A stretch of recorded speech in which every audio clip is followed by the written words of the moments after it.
Okay, we're going to look at the other side of the coin for our inverse trig functions. So we're going to be integrating. Now, before we start integrating, we want to look at our derivative functions.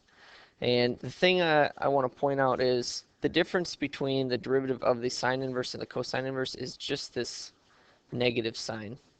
And so if we're going to be integrating these things, really there's no difference because I can pull this negative out to the front here, and that would give me a negative of the sine inverse function. Okay, so the same is going to be true for tangent and cotangent, secant and cosecant. So really, when we're integrating these things, we don't need 6 formulas. We only need 3, because these 3 are just negatives of the other 3 that we would have. And we're going to make some slight changes to them when we look at our integral formulas. Okay, to account for numbers other than 1 being in here. We're going to have a's. What you've got here is you've got a difference of squares inside a square root on the bottom, and that's arcsine, or the sine inverse. Here you've got a sum of squares without a square root. Okay, so that's the tangent inverse. And here you've got an extra u outside of the square root of sum of squares, and that's the arcsecant. So let's start with kind of an easy example, which will have a real simple u substitution in it. So I've got something squared plus something squared inside of a square root on the bottom, so in the denominator. So since it's plus, and actually let's not have the square root. Okay, just to make it easy. So if I've got the sum of squares on the denominator, I'm going to make my u be this embedded function here, which is 3x. So that means du is just 3 dx. So in my function, I need to have that 3. So I'm going to multiply by 3 on the inside.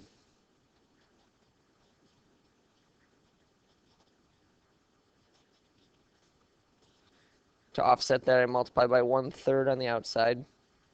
So now this is my du. Here's my u, so I've got u squared. Now this, I want to turn into a square term so that it matches my formula here. Okay, I need an a squared. Well, 16 is the same as 4 squared. I've got the 1/3 out here. Okay, so this is the exact formula for tangent inverse. So this is going to turn into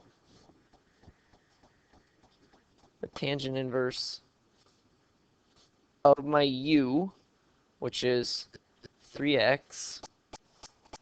Okay, and then I've got to have 1 over my a, and inside I need u over a. So this would be u over a, which was 4.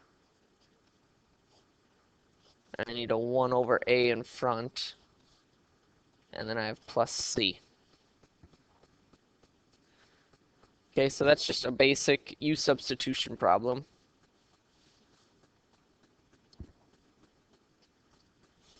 Now, there's a couple tricks that you might need to use in order to apply these also. Here's the first trick.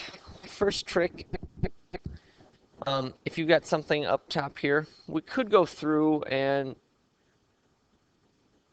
try to make this u, but our du is going to be, 2x, and that's going to be, I guess we could do it that way too. But if you want to use your inverse trig, the thing to do here is split this up. So give each term in the numerator its own denominator.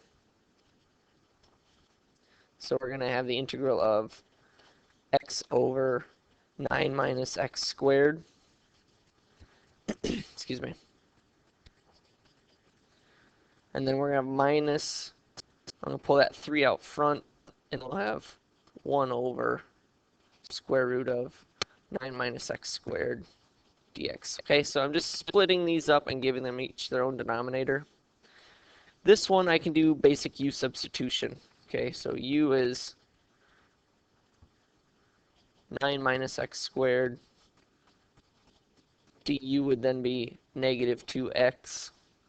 And so I'm going to need a negative 2 in here, which means I need a negative 1/2 outside. So that I have du over u to the 1/2, which is the same as negative 1/2, the integral of u to the negative 1/2 du. And then we use our basic power rule.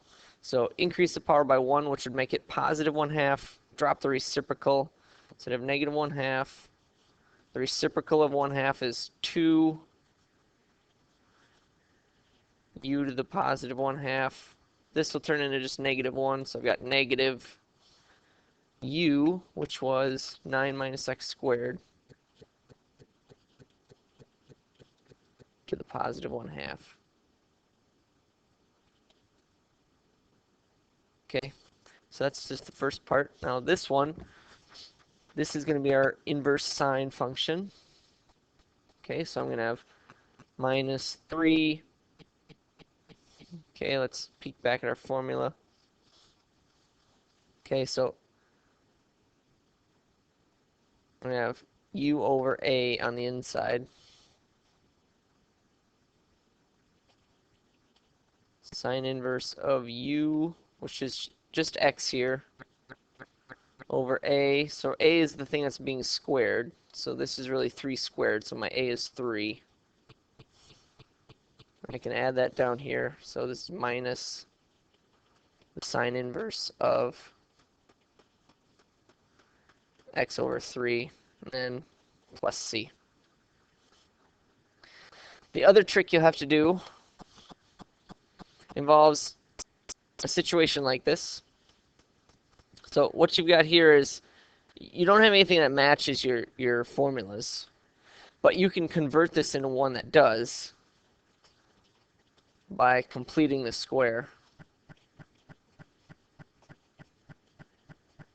Okay, and completing the square is something that hopefully you guys remember. If you don't, basically what we want is we want a function that looks like this. Okay, that would be a complete square.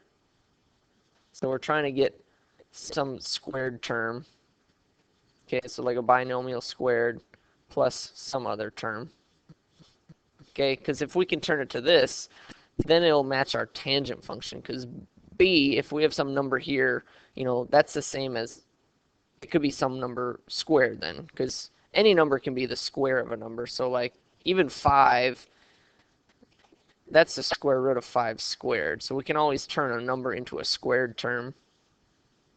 So I'm going to complete the square here. And the way we do that is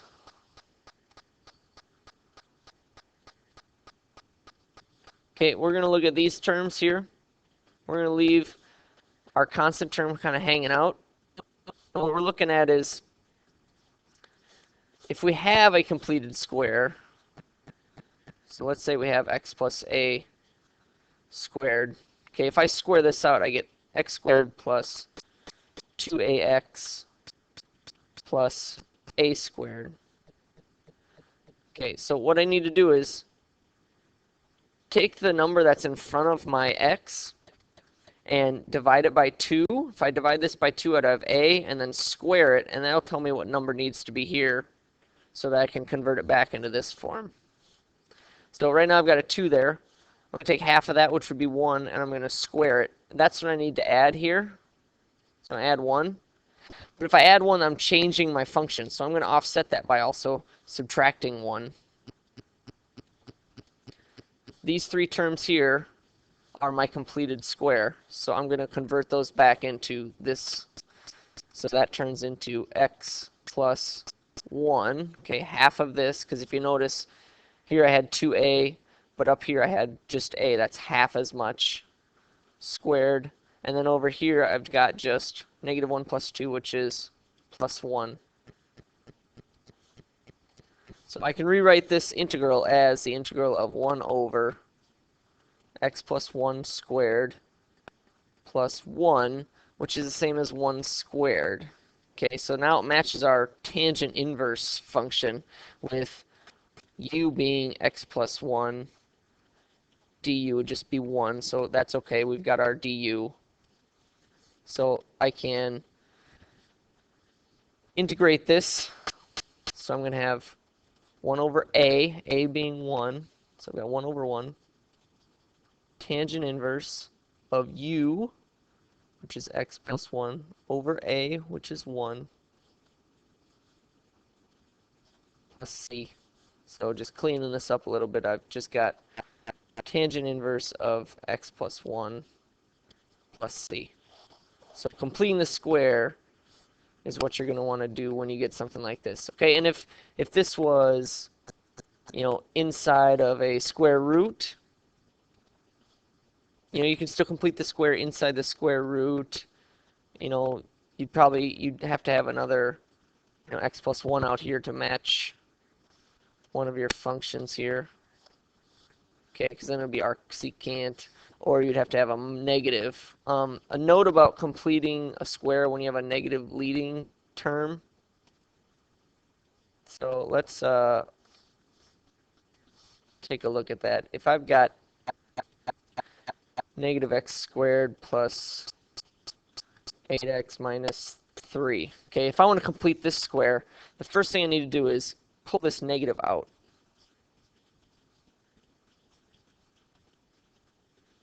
And actually,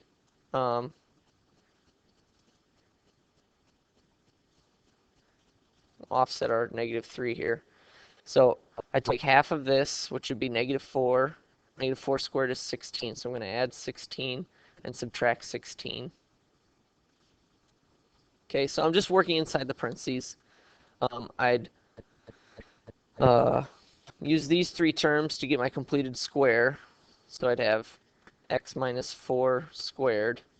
This would turn into negative 19. And then I'd redistribute this negative sign. So I'd have negative x minus 4 squared plus 19. And then to match my function that I need, I'm going to switch the order here. Okay, now if I had all this, let's say all this was inside a square root to begin with. Okay, I'd be down here. And now this would match my inverse sine function. Okay, so I can integrate that. So if you've got a negative leading term here, you're going to have to pull that out because in order for this to work, you want your x squared to be positive.